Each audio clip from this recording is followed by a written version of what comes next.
أعوذ بالله من الشيطان الرجيم. بسم الله الرحمن الرحيم. إن الله وملائكته يصلون على النبي يا أيها الذين آمنوا صلوا عليه وسلموا تسليما. اللهم صل على محمد وآل محمد. سبحان الله والحمد لله ولا إله إلا الله والله أكبر ولله الحمد. الله أكبر الله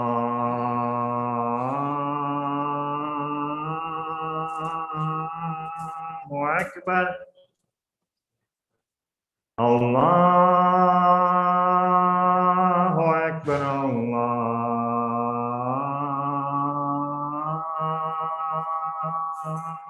أكبر. أشهد أن لا إله إلا الله. أشهد أن لا إله إلا الله.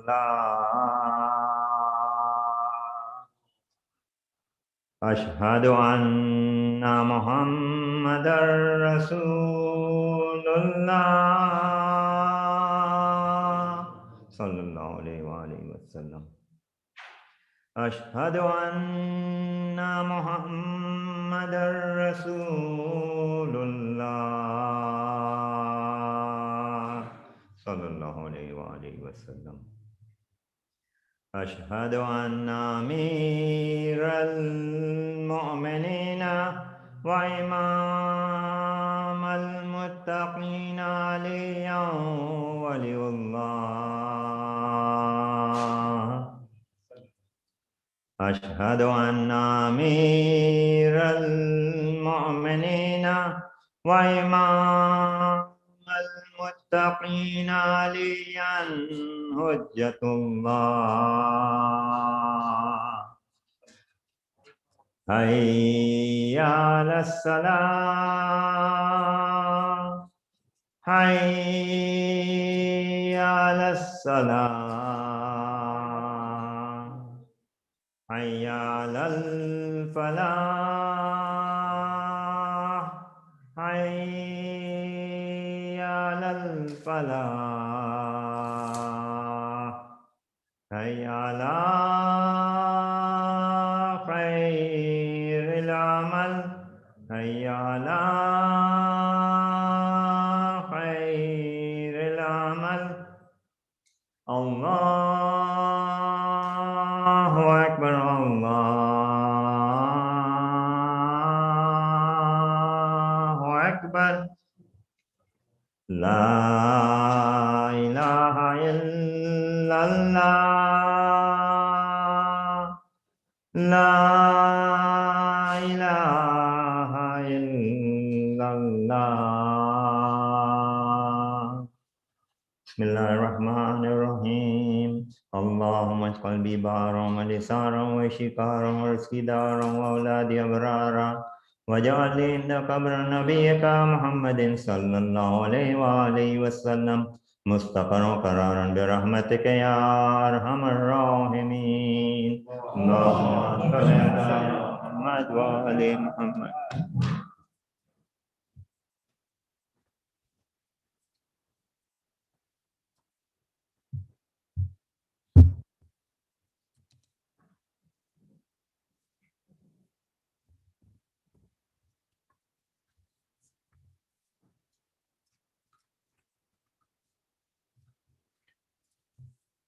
أعوذ بالله من الشيطان الرجيم. بسم الله الرحمن الرحيم.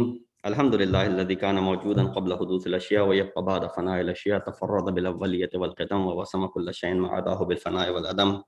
كما قال عز شأنه كل شيء هالك إلا وجهه وكل نفس ذائقة الموت.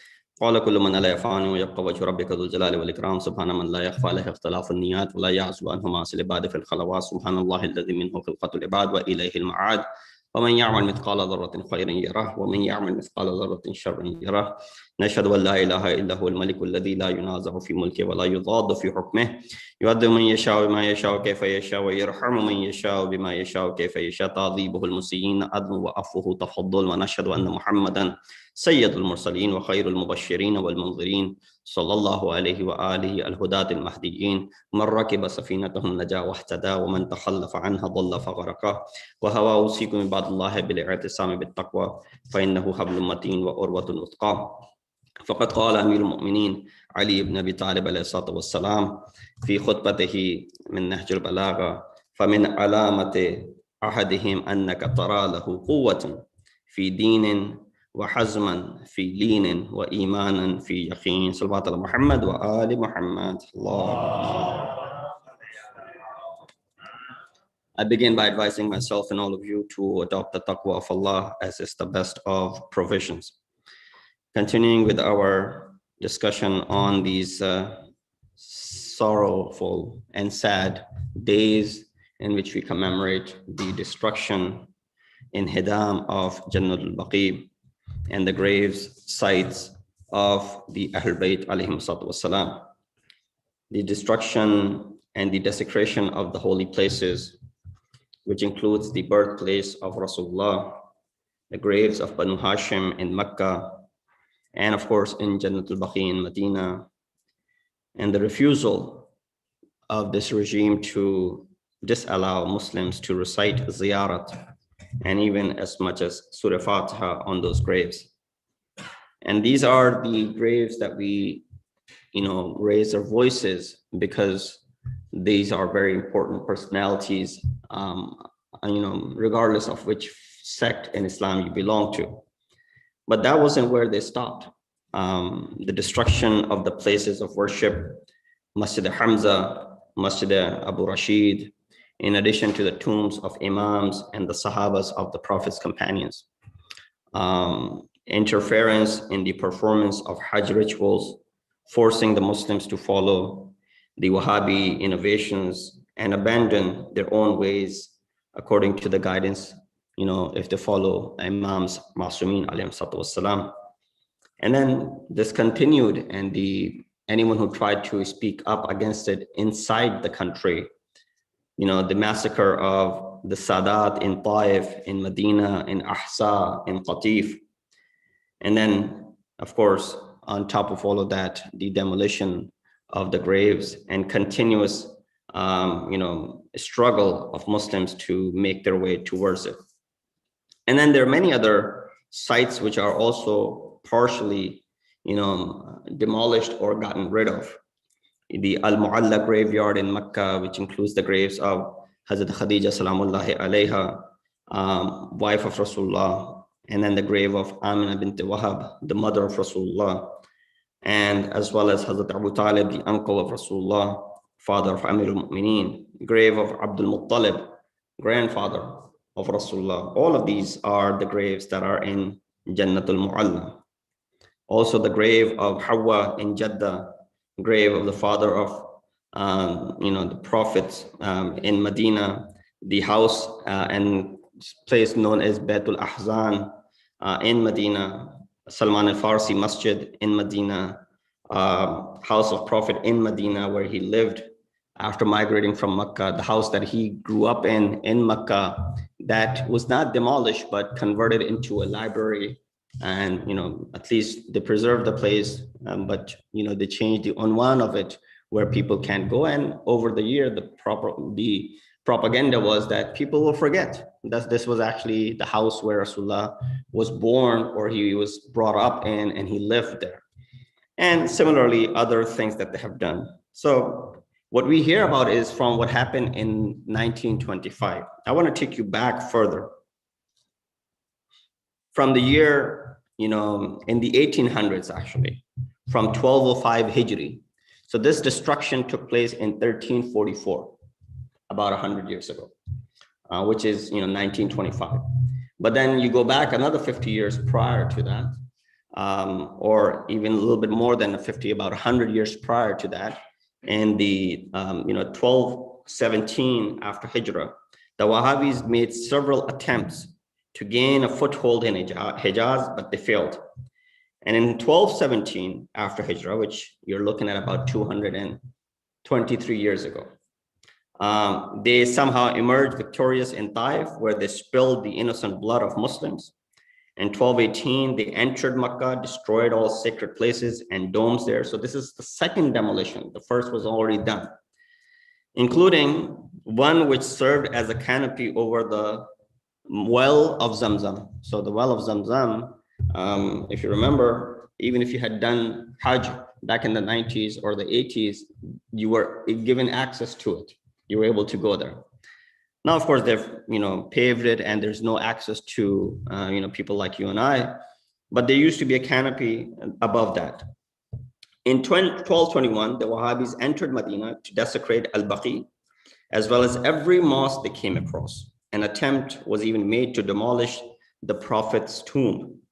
But for one reason or another, the idea was abandoned, and in subsequent years, Muslims from Iraq, Syria, and Egypt were refused entry into Mecca for Hajj, that is. King Al-Saud set a precondition that those who wish to perform the pilgrimage would have to accept Wahhabism or else be branded as non-Muslims. So this was the initial tahriq, initial revolt, if you want to call it. They started off with this, becoming ineligible to enter into the haram, because we know the haram, the sanctuary, is forbidden for non-Muslims entry. Even today, if you go for Umrah or Hajj, you see there comes a point before entering the city of Mecca that no non-Muslims beyond this point.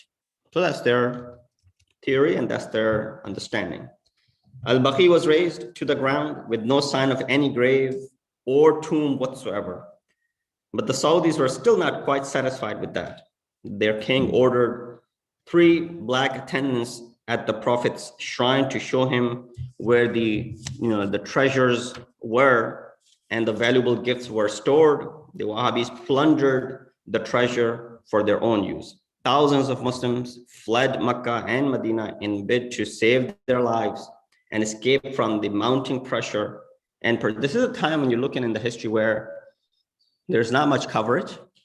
In fact, even today, the media plays such a terrible role in covering what they wish to cover and not covering what they don't want to cover. So in this recent crisis between Israel and Palestine, where Palestine was suffering in the hands of the Israeli bombardment, all you saw in Western media, headlines would be in a way giving you a hint where Israel was the one suffering. And that's how they reported. So because of course, these big companies, they're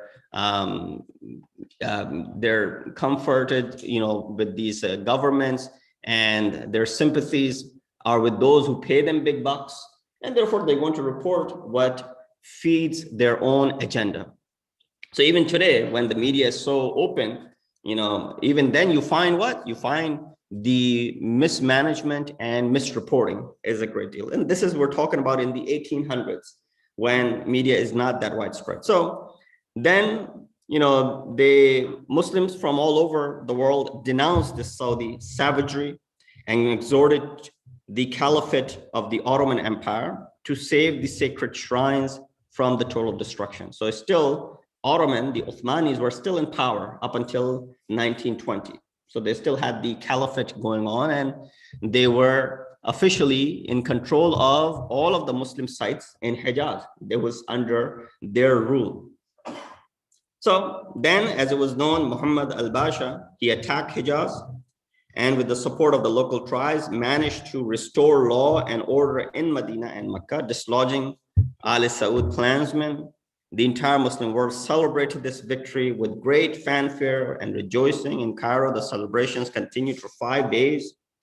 And no doubt, the joy was due to the fact that the pilgrims were once more allowed freely to go to Hajj, and all the sacred shrines were now once again restored. So that was their first attempt to destroy, and then it was restored back by the Ottoman Empire.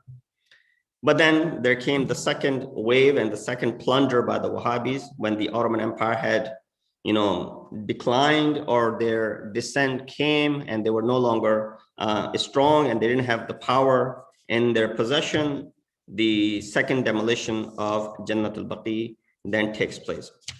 Of course, in 1924, Wahhabis entered Hijaz for the second time, carried out another merciless plunder and massacre.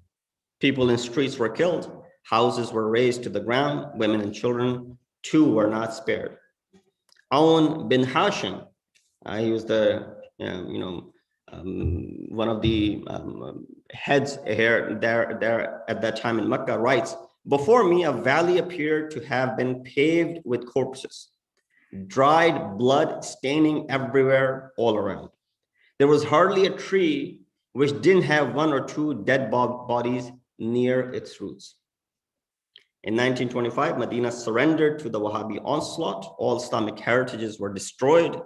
The only shrine that remained intact was that day was Rasulullah's burial place. Ibn Jabhan says, "We know that the tomb is standing on the grave of Prophet is against our principles. And to have his grave in a mosque is an abominable sin.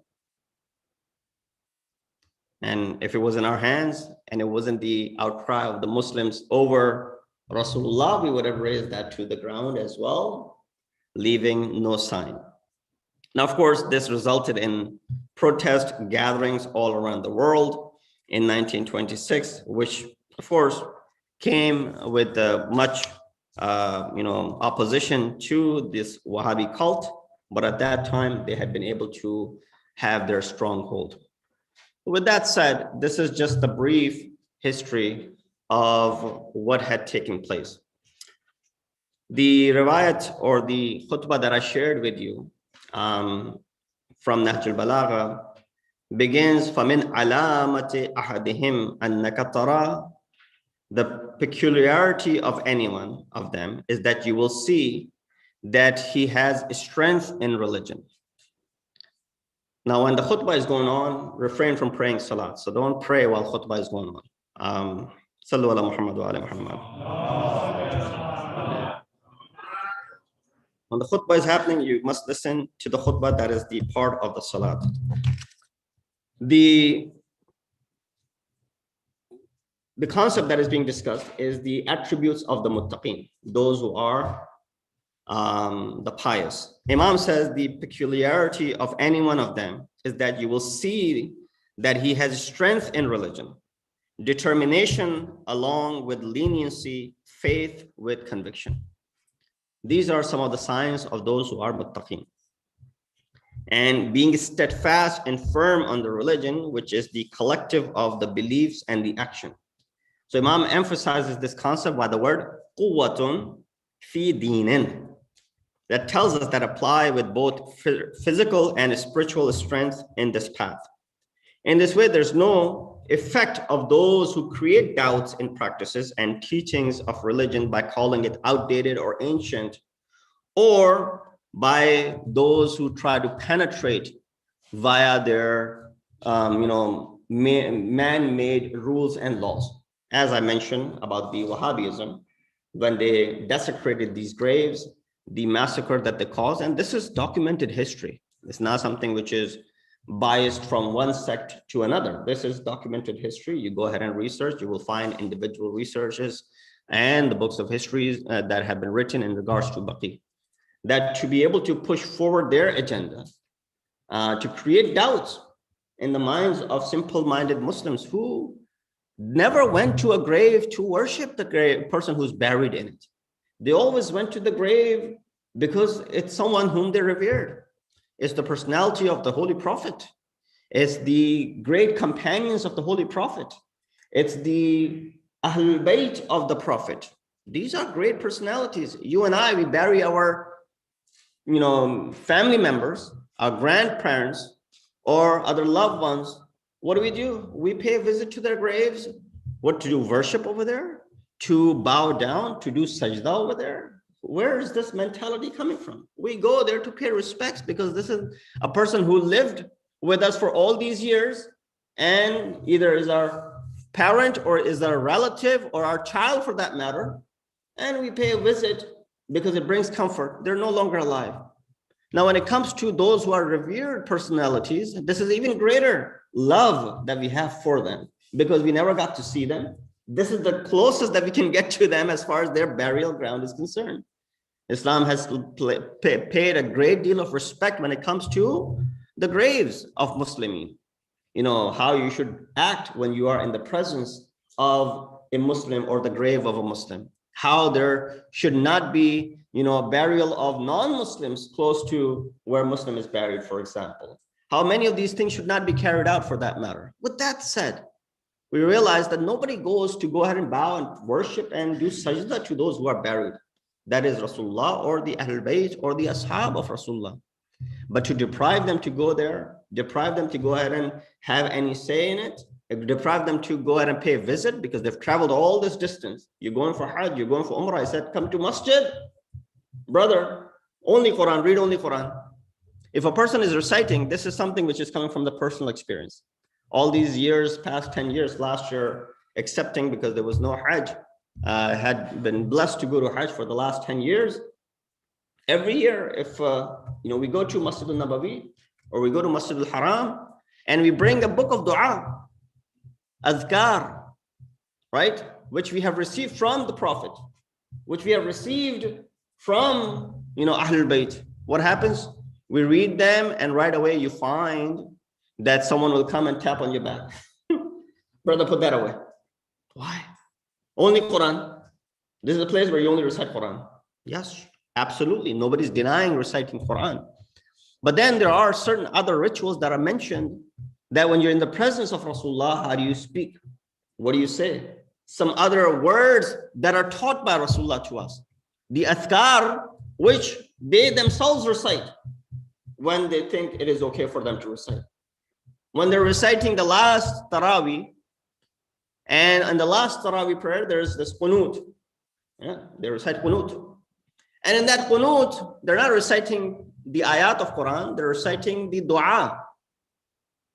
Yeah, there are ayat of Quran as well in it, but majority of them are own words of dua. And then they're weeping and they're crying in it. You go ahead and this is something which is, you can find it, go to the official website of Masjid al-Haram or Masjid Nabawi. Last Taraweeh prayer that takes place, there's a lengthy qunut in it. Lengthy qunut. Takes maybe 10-15 minutes. And they're crying and they're weeping. It's a very, emotional effect that you see in people who are seeing it. So when they do this, there's nothing wrong with it. But when you pull up a clip of a marja, ayatullah, who's reciting, praying, and who then, because of the fear of God that he has, the taqwa that he's at, he recites the qunut and he weeps and cries, they'll poke fun.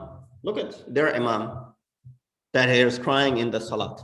Well, the same thing was happening over there as well. Why the double standards?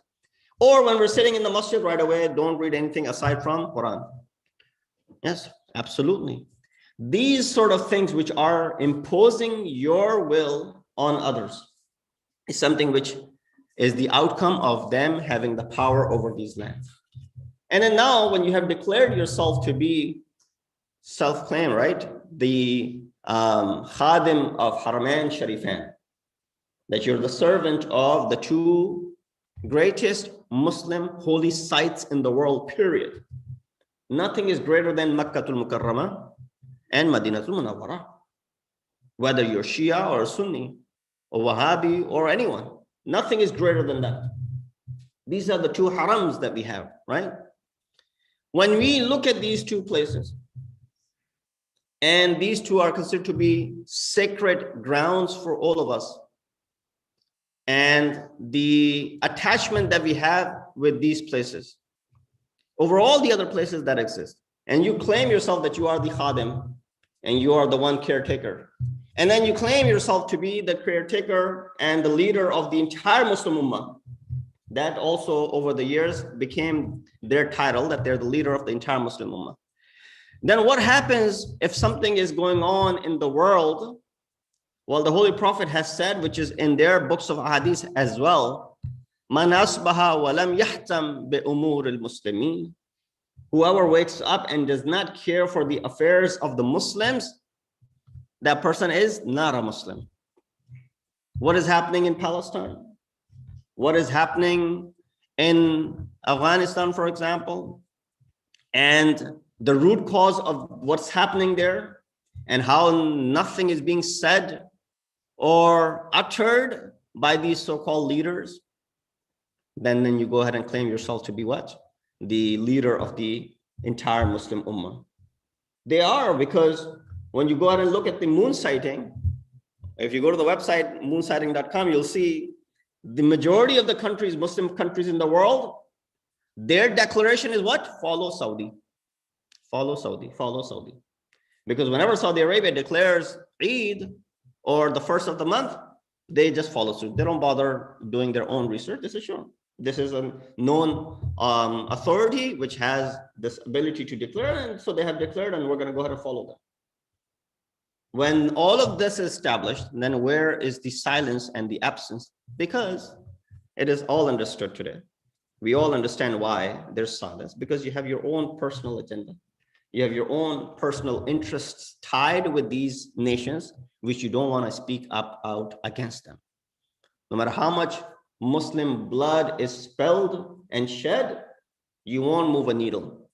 You won't care as long as it is in conflict with your interests that are tied with Israel or with the West or with any other country for that matter. Because of that reason, you're not going to do anything. And they have proven it over and over and over again. Someone said it very beautifully. One of the activists said, whenever they look at the conflict of Palestine and Israel, they always start from the time when this entity in Palestine starts bombing. Then Israel retaliates, and then there's all this massacre and this outcry. So, well, that's the third step. There are 2 steps prior to Palestine or Hamas bombing. There are 2 more steps before that. Why don't you start from step number 1? You start from step number 3. Hamas is bombing, Israel is retaliating, and the massacre at hand. What are the first 2 steps? You forget them, you neglect them. Illegal occupation, forcing the Palestinian to very, limited lifestyle, keeping them in sort of like in their own country, but behind bars, and then, increasing your, going ahead with all of these other occupations in the land of Palestine. And then when the retaliation comes from the Palestinian side, that's when it gets to big escalation. So you forget the first 2 steps. You leave the first 2 steps out of it, you start from the 3rd step, and the entire world thinks here Israel is suffering. Israel is the one who's, being attacked over here. And they have the right to protect themselves and they have the right to defend themselves. This sort of law comes about. And then unfortunate part is what? Ceasefire, I guess, was announced. Alhamdulillah. But with what cost? Hundreds of people who lost their lives, infrastructure that was destroyed. No accountability will be done of that. No one will be allowed to go ahead and check out what's happening on the ground. No other country is allowed to go out and provide aid to the Palestine. Very little aid is being given to them, channeled through. And then, maybe I'm wrong, the same thing will repeat, the cycle will repeat in 4 years, in 5 years' time. You go ahead and look at, this is, today, all you need to do is just Google something, Palestine and Israel conflict, and you'll see the entire history since 1948. Every 4 or 5 years, this happens. Every 4 or 5 years. Every 4 or 5 years, this is happening. And then they go ahead and start talking about who has the right to do what. Sallu ala Muhammad wa ala Muhammad.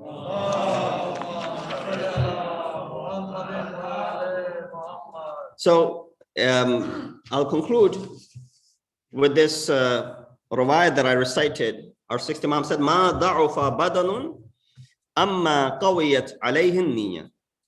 With a strong conviction and determination, body will never feel weak. Between body and soul, soul is the original, right?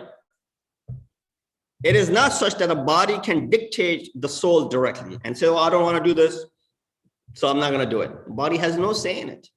As long as your soul has the determination, the conviction is there, You can ask your body to perform anything that you want. Sixth Imam said, when you're determined to do something, body will cooperate. We're told that the body is a good riding object.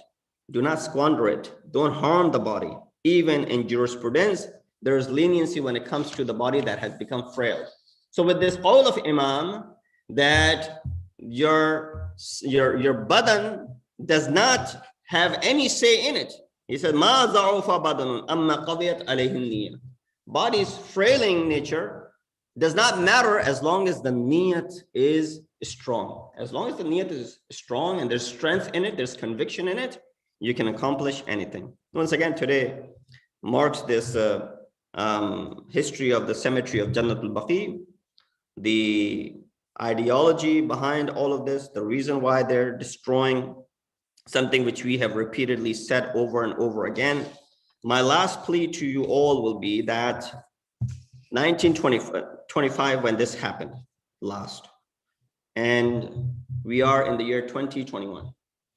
In 4 years' time, it will be 100 years since this cemetery was destroyed and these places. And we just talk about Baqi, but I gave you the list of Jannatul Mu'alla and the other personalities that are buried around Mecca and Medina. All were treated the same way.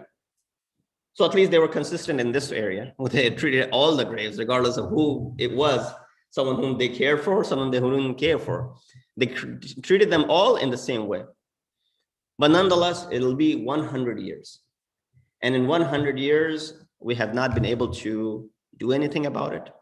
We have not been able, well, we've been able to achieve many things, but nothing at a place where something would take place or there would be a normalization. Even if they don't build the grand shrines like they exist in Iran or in Iraq, but at least a place where they're respected, where there's some sort of cover on top of it. We have graves of our loved ones. We make sure that there's, grass around it. There's something which is shadowing it. Now we look at the graves of Ahlul Bayt without any cover on top of them. They're just laying there. So this is something which is a demand. Hopefully in these next 3 years, we take it to our hand where we make such a wave that comes 100 years, something inshallah will definitely take place. الناس الحديث وأبلغ الموعظة كتاب الله أعوذ بالله من الشيطان الرجيم بسم الله الرحمن الرحيم والعصر إن الإنسان لفي خسر إلا الذين آمنوا وعملوا الصالحات وتواصوا بالحق وتواصوا بالصبر.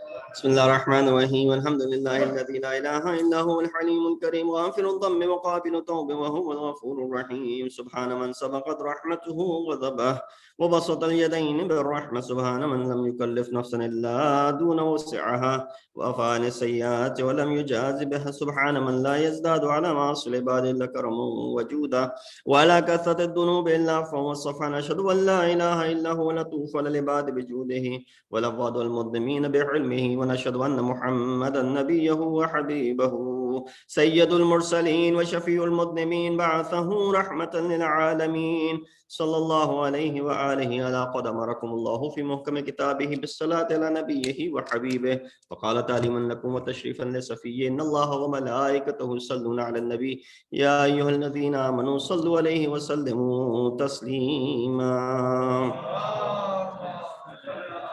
اللهم صل على سيد المرسلين وشفيع المذنبين نبينا محمد صلى الله عليه وآله وعلى إمام المسلمين وقائد الغر المحجلين أمير المؤمنين علي بن أبي طالب صلوات الله وسلامه عليه وعلى سيدة نساء العالمين وبذة خاتم النبيين سيدتنا فاطمة بنت رسول الله صلوات الله عليها وعلى الحسن المجتبى والحسين الشهيد بكربلاء وعلي بن الحسين ومحمد بن علي وجعفر بن محمد وموسى بن جعفر وعلي بن موسى ومحمد بن علي وعلي بن محمد والحسن بن علي عليهم الصلاة والسلام. اللهم صل على مولانا صاحب الزمان، ما هي الآثار البدء والطغيان، هادم ابنة الشرك والنفاق، حاسد فروع البغي والشقاق، صلوات الله وسلامه عليه وعلى آبائه الكرام. اتصلت الليالي والأيام، اللهم عجل فرجا وسهل مخرجا، واكحل ناظرنا بنظرة منا إليه، واجعلنا من المستشهدين بين يديه، وتفضل على أمراء المؤمنين بمزيد التوفيقات وازدياد الإقبال وعلو الدرجات. اللهم افعل بنا ما أنت أحله، ولا تفعل بنا ما نحن أحله، بجاه محمد وآله المعصومين صلوات الله عليهم أجمعين. اللهم اجعلنا ممن يذكر فتنفعه الذكر، ان الله يأمر بالعدل والإحسان وإيتاء ذي القربى وينهى عن الفحشاء والمنكر والبغي يعظكم لعلكم تذكرون. اللهم صل على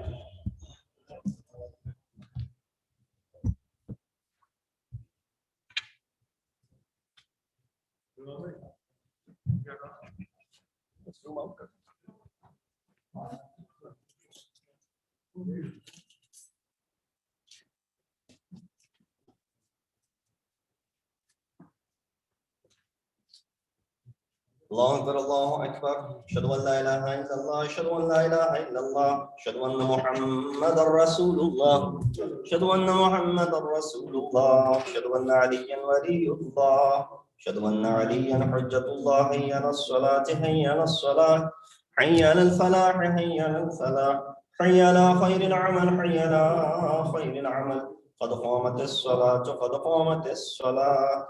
الله أكبر الله أكبر، لا إله إلا الله. صلاة الجمعة. الله أكبر. بسم الله الرحمن الرحيم. الحمد لله رب العالمين، الرحمن الرحيم، مالك يوم الدين، إياك نعبد وإياك نستعين، اهدنا الصراط المستقيم، صراط الذين أنعمت عليهم غير المغضوب عليهم ولا الضالين.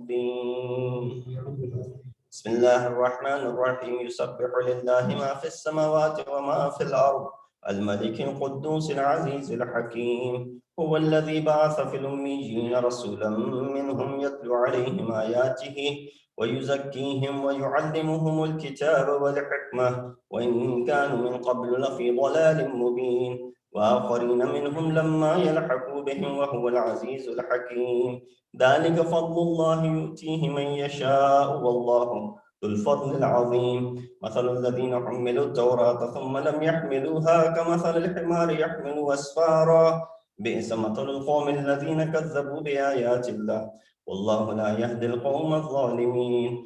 قل يا أيها الذين هادوا إن زعمتم أنكم أولياء لله من دون الناس فتمنوا الموت إن كنتم صادقين ولا يتمنونه أبدا بما قدمت أيديهم والله عليم بالظالمين. قل إن الموت الذي تفرون منه فإنه ملاقيكم ثم تردون إلى عالم الغيب والشهادة فينبئكم بما كنتم تعملون.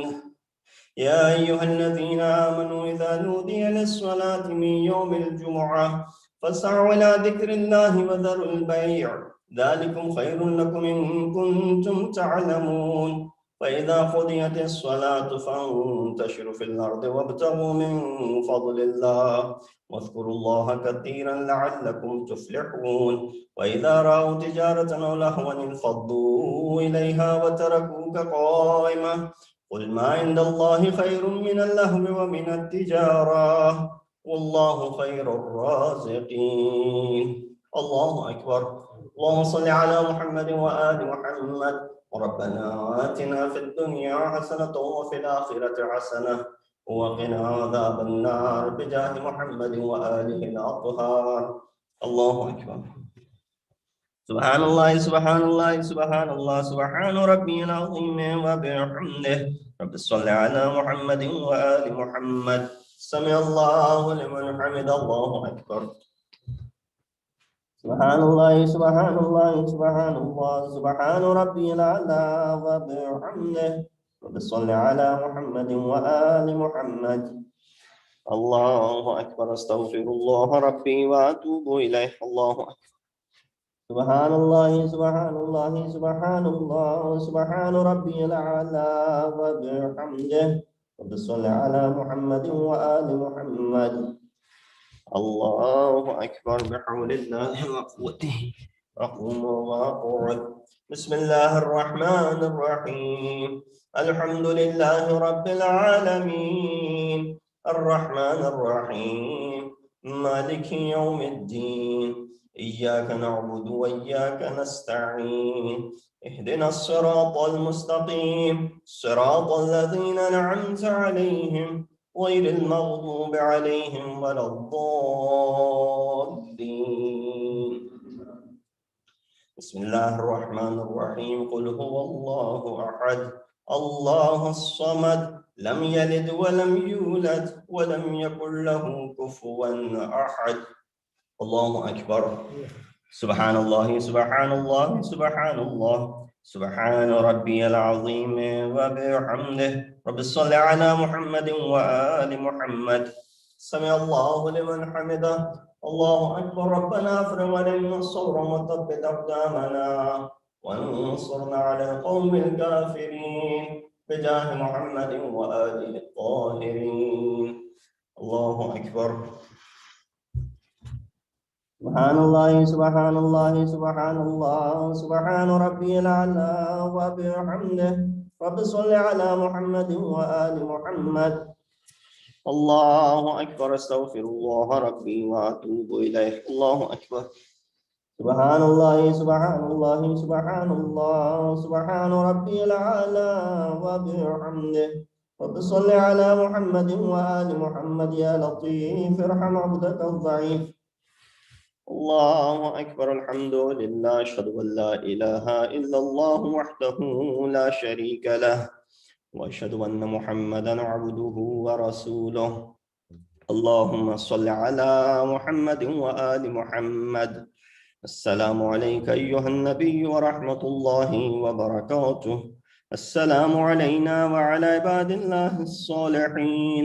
السلام عليكم ورحمة الله وبركاته. الله أكبر. الله أكبر. الله أكبر.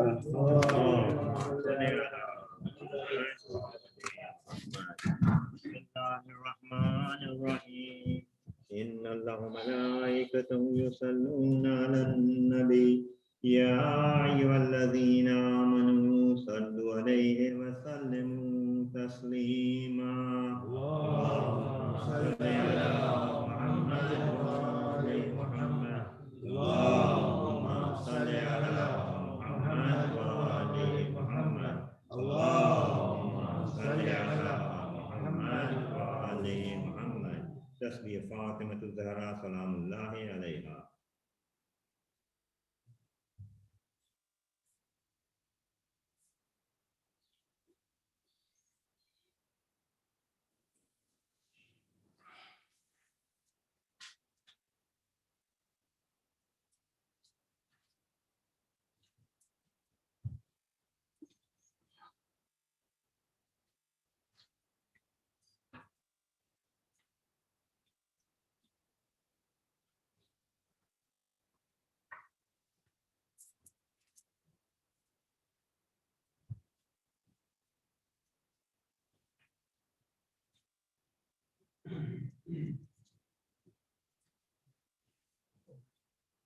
بسم الله الرحمن الرحيم. أستغفر الله الذي لا إله إلا هو الحي القيوم الرحمن الرحيم ذو الجلال والإكرام وأتوب إليه. All together. بسم الله الرحمن الرحيم. اللهم كل وليك الحجة ابن الحسن صلواتك عليه وعلى آبائه في هذه الساعة وفي كل ساعة وليا وحافظا وقائدا وناصرا ودليلا وعينا حتى تسكنه أرضك طوعا وتمتعه فيها طويلا برحمتك يا أرحم الراحمين. اللهم صل على محمد وآل محمد.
Assalamualaikum warahmatullahi wabarakatuh. Recite the Surah Fatiha for all those who are in need of Dua, or those who pass away from our relatives or family members or community members, especially Marhum Syed Rizwan Fatima bint Mazur Hussain. Surah Fatiha.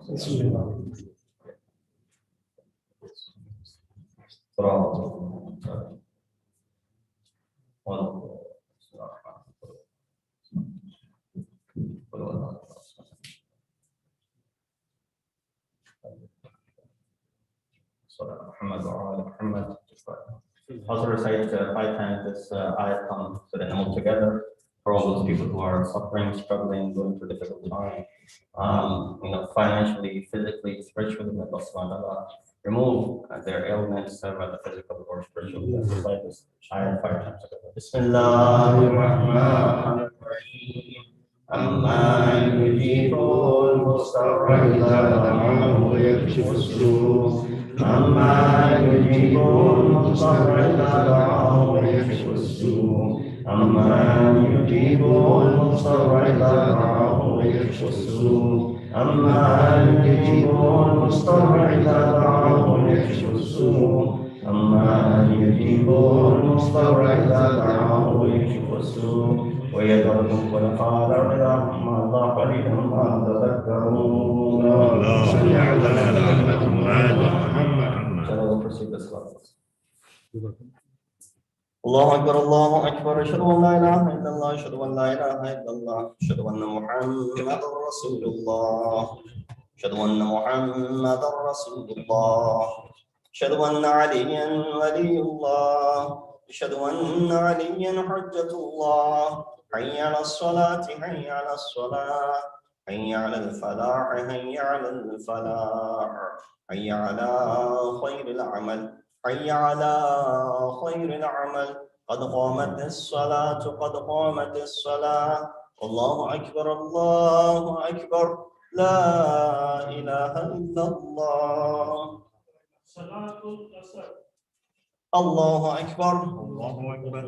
بسم الله الرحمن الرحيم.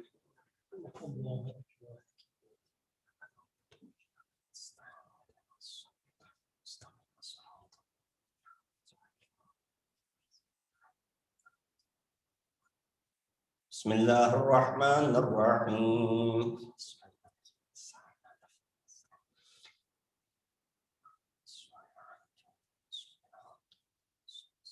الله أكبر. سبحان الله سبحان الله سبحان الله سبحان ربي العظيم وبحمده سمع الله لمن حمد. الله أكبر. سبحان الله سبحان الله سبحان الله سبحان ربي الأعلى وبحمده. الله أكبر. أستغفر الله ربي وأتوب إليه. الله أكبر. سبحان الله سبحان الله سبحان الله سبحان ربي الأعلى وبحمده. الله أكبر. بحول الله وقوته أقوم وأقعد. بسم الله الرحمن الرحيم.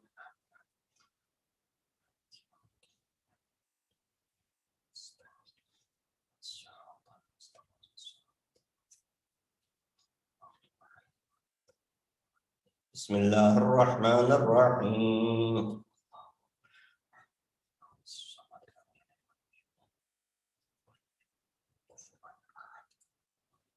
الله أكبر. اللهم صل على محمد وآل محمد. رب أوزعني أن أشكر نعمتك التي أنعمت علي وعلى والدي وأن أعمل صالحا ترضاه. اللهم صل على محمد وآل محمد. الله أكبر. سبحان الله سبحان الله سبحان الله سبحان ربي العظيم وبحمده سمع الله لمن حمد. الله أكبر. سبحان الله سبحان الله سبحان الله سبحان ربي الأعلى وبحمده. الله أكبر. أستغفر الله ربي وأتوب إليه. الله أكبر. سبحان الله سبحان الله سبحان الله سبحان ربي الأعلى وبحمده. الله أكبر. الحمد لله. أشهد أن لا إله إلا الله وحده لا شريك له وأشهد أن محمدا عبده ورسوله. اللهم صل على محمد وآل محمد. بحول الله وقوته أقوم وأقعد.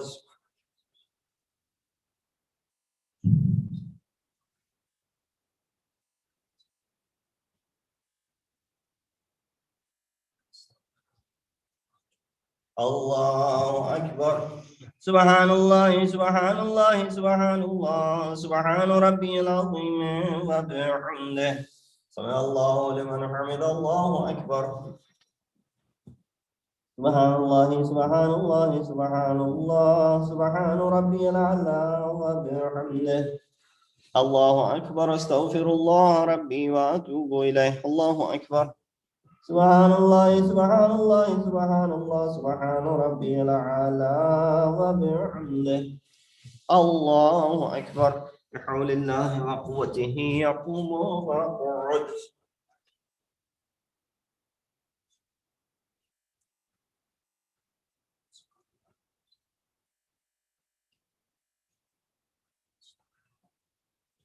الله أكبر. سبحان الله سبحان الله سبحان الله سبحان ربي العظيم وبحمده سمع الله لمن حمده. الله أكبر.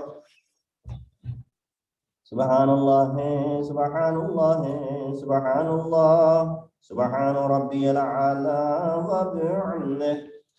الله أكبر. أستغفر الله ربي وأتوب إليه. الله أكبر.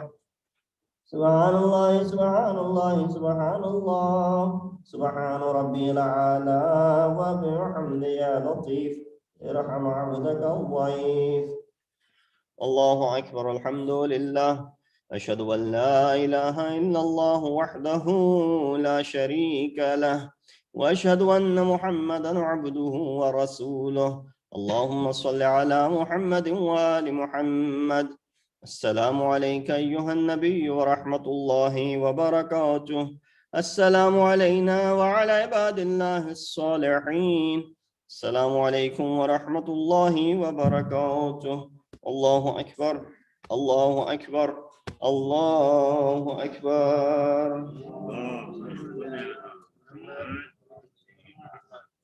بسم الله الرحمن الرحيم. إن الله وملائكته يصلون على النبي يا أيها الذين آمنوا عليه وسلموا تسليما. اللهم صل على محمد. اللهم صل على محمد وآل محمد. اللهم صل على محمد وآل محمد. تسبيح فاطمة الزهراء سلام الله عليها.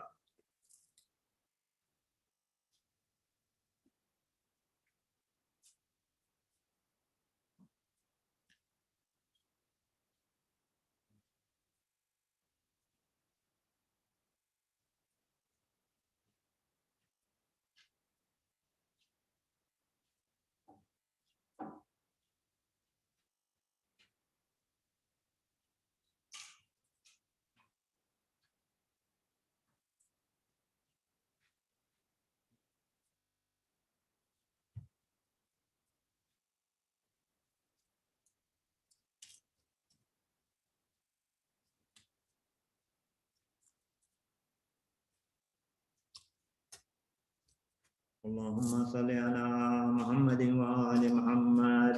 بسم الله الرحمن الرحيم. أستغفر الله الذي لا إله إلا هو الحي القيوم الرحمن الرحيم ذو الجلال والإكرام. وصله أن يتوب علي توبة عبد ذليل خاضع فقير بائس مسكين مستكين مستجير لا يملك لنفسه نفعا ولا ضرا ولا موتا ولا حياة ولا نشورا. اللهم إني أعوذ بك من نفس لا تشبع ومن قلب لا يخشى ومن علم لا ينفع ومن صلاة لا ترفع ومن دعاء لا يسمع. اللهم إني أسألك اليسر بعد العسر والفرج بعد الكرب والرخاء بعد الشدة. اللهم ما بنا من نعمة فمن لا إله إلا أنت أستغفرك وأتوب إليك. اللهم صل على محمد وآل محمد.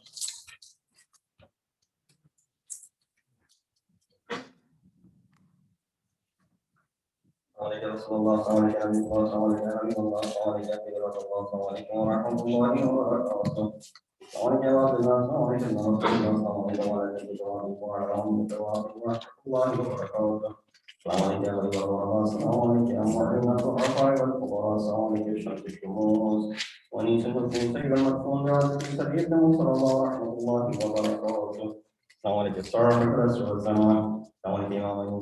السلام عليكم شريك القرآن. عجل الله تعالى فرجك وسهل الله فرجك وغفرك وجعلنا من أوان والصالح رحمة الله وبركاته.